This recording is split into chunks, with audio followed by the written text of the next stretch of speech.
Good afternoon. We are here today to debate the topic of the right to freedom of expression does not extend to hate speech. And on my right-hand side, we have the affirmative team, Beatrice and Manuela. And on my left-hand side, we have the negative team, Nicole and Victoria. So without further ado, we are going to go over to the first affirmative speaker. You have 3 minutes. Okay, good afternoon. Today we are going to discuss the extension of the right to freedom of expression and if hate speech is included on said extension. The affirmative perspective stands for the fact that hate speech should be restricted from freedom of expression because harming other people in order to express yourself shouldn't be permitted. Some terms that should be clarified are right, a moral or legal entitlement to have or do something, freedom of expression, the power or right to express one's opinion without censorship, restraint, or legal penalty, hate speech, public speech that express hate or encourages violence. Firstly, according to Schenck versus United States case, freedom of speech doesn't include the right to incite actions that would harm others. If the hate speech has visible chances to result in crime and there is a clear danger, it must be regulated. It involves protecting someone from getting harmed. The Universal Declaration of Human Rights states that everyone has the right to an effective remedy by the competent national tribunals for acts violating the fundamental rights granted him by the Constitution or by law. Secondly, Karl Popper, one of the greatest scientific philosophers of the 20th century, stated that we should claim in the name of tolerance the right to not tolerate the intolerant. We should claim that any movement preaching intolerance places itself outside the law, and we should consider incitement to intolerance and persecution as criminal, in the same way as we should consider incitement to murder or to kidnapping or to the revival of the slave trade as criminal. If the need for an unlimited and not regulated right of speech suggests that we have to tolerate the most oppressive ideas and acts, then it's not worth it. Tolerating something that will most definitely harm somebody's else well-being is deadly, and will result in terrible conditions for the oppressed person. Also, hate speech involves harming someone, and even if only psychologically. Mental and physical problems may appear or increase if the hatred keeps happening, and nobody does anything to stop it. The oppressive person will live in terrible social and emotional conditions for aggressive opinions that are usually unjustified. Beyond that, harming someone is illegal, so anyone is allowed to sue a person who's hurting them, and the government has to punish them for doing so. Okay, you still have 35 seconds. Would you like to add anything else? No, thank you. Okay, so now we will go over to the cross-examination from the second negative speaker. Do you have any questions? You have 1 minute. Okay, thank you. You're saying we should not tolerate the intolerable, but by saying that, you're contradicting yourself. You want to restrict freedom of expression, and by not tolerating the intolerable, in other words, you are the one that is being intolerable. You're intolerating hate speech, something that, as we already said, is merely a way to express ourselves. That's called the paradox of Popper. It is a paradox that it states that we should be intolerant in order to guarantee safe for everyone. So you're being intolerant, not tolerating what oppressive ideas and acts. Okay. So now we will go over to the presentation by the first negative speaker, which is Nicole. You have 3 minutes, Nicole. Good afternoon. We are going to continue to discuss how letting people express themselves freely can be or not considered problematic. Our team, the negative side, is against the proposition that freedom of expression does not extend to hate speech. The main issue is that people think that some speeches are simply forms of expression, should be restricted and punished. Hate speech, which is basically a speech that attacks people or a group on the basis of attributes such race, religion, ethnic origin, etc. And freedom of expression is the right to express one's ideas and opinions freely through speech, writing, and other forms of communication. Firstly, our first argument is that there aren't any legal definitions of hate speech. Hate speech is only brought to court when it vilifies a specific group of people and it becomes extreme.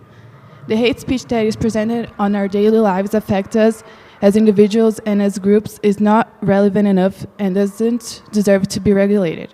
According to the US jury, not all hate speech is dangerous enough to merit government regulation. Secondly, freedom of speech is a fundamental human right that everyone is free to say and express what they want. Freedom of expression is said in the US Constitution is not only important for minorities, but is crucial to every human being. For instance, someone may express opinions which seem absurd and even offensive to the majority, but it's their point of view and it's their right to say it. Many great thinkers believe that protecting offensive speech is moral duty, as can be seen in a quote from Voltaire. I disapprove of what you say, but I will defend it to death your right to say it. In China, freedom of expression is a privilege, not a right. Only the elite can openly express their opinions, and if they do it, it extends to hate speech. They can be threatened and then arrested. That is clearly a complete violation of freedom of expression. At last, the US Supreme Court has repeatedly ruled that hate speech is legally protected under the First Amendment. For example, the American right to freedom of expression is expansive and is often extended to include hate speech.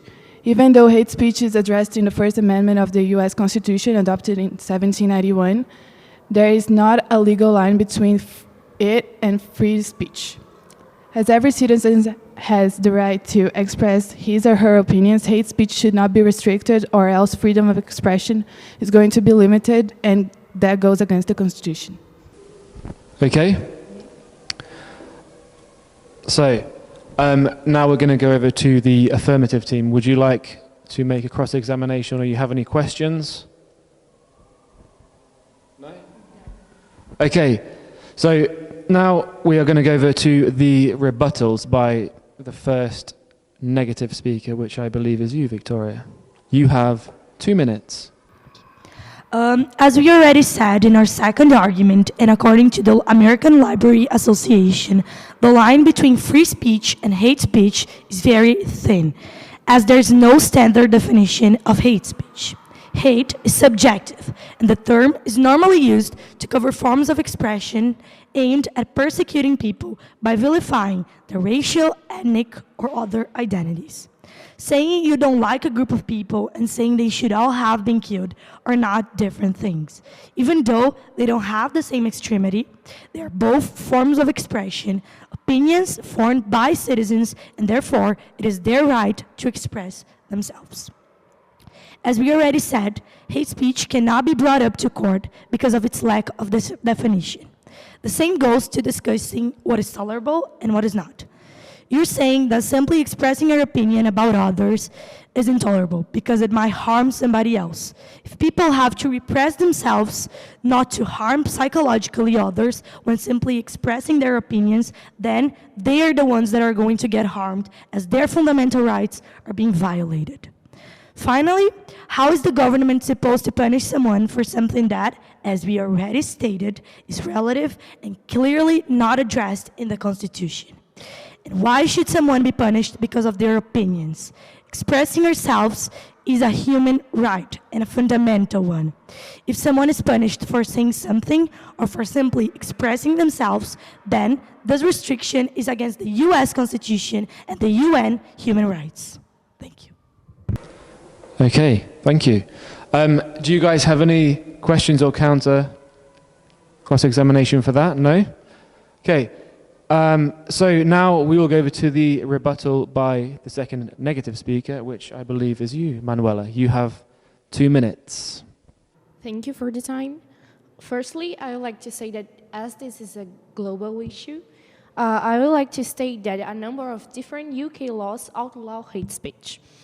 For example, among them is Section 4 of the Public Order Act, which makes it an offense for a person to use threatening, abusive, or insulting words or behaviors that causes or is likely to cause another person harassment, alarm, or distress.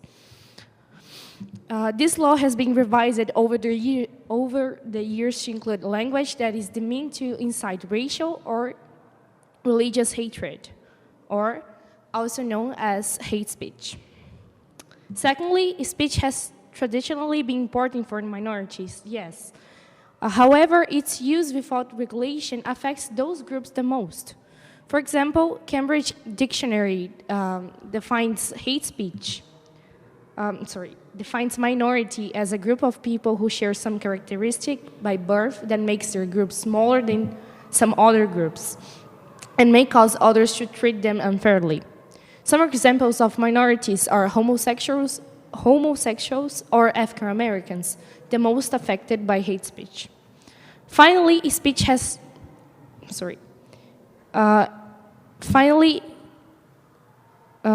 efforts to prohibit hate speech reflect the principle that all human rights are universal, interdependent, and interrelated. Indeed, it has been argued that nowhere is the interdependence more obvious than in discussion of freedom of expression and incitement to national, racial, or religious hatred. Thank you for the time. Okay, thank you, Manuela. Do you guys, on the negative side, have any cross-examination for these guys? No? Okay, so we're done with the rebuttals. Now we will move on to the conclusion from the negative speaker. Sorry, Victoria, I apologize. Summing up. You have 1 minute. Thank you. Summing up, freedom of expression can easily extend to hate speech.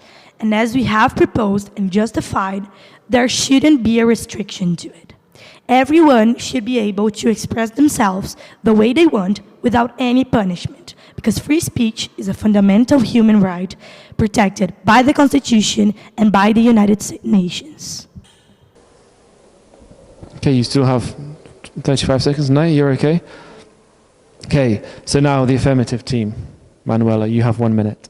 We believe that freedom of expression should not include hate speech, because yes, freedom of expression is protected by law, but tolerating and something that will most definitely harm somebody else's well-being is deadly. Freedom of expression is not an absolute right. So it should not include hate speech. Thank you. Okay, thank you guys. So now it's my job to try to pick out a winner and a loser. I think the affirmative team, I liked the way that you had interesting interpretations on the Declaration of Human Rights. But also the negative team, you brought in the legal definition of hate speech and how it's a difficult boundary to set on what the line is between what's hate speech and what is not hate speech. And in that respect, because you both had good arguments, I can't pick out a clear winner. So I'm going to have to call it a tie today. This debate is over. Thank you.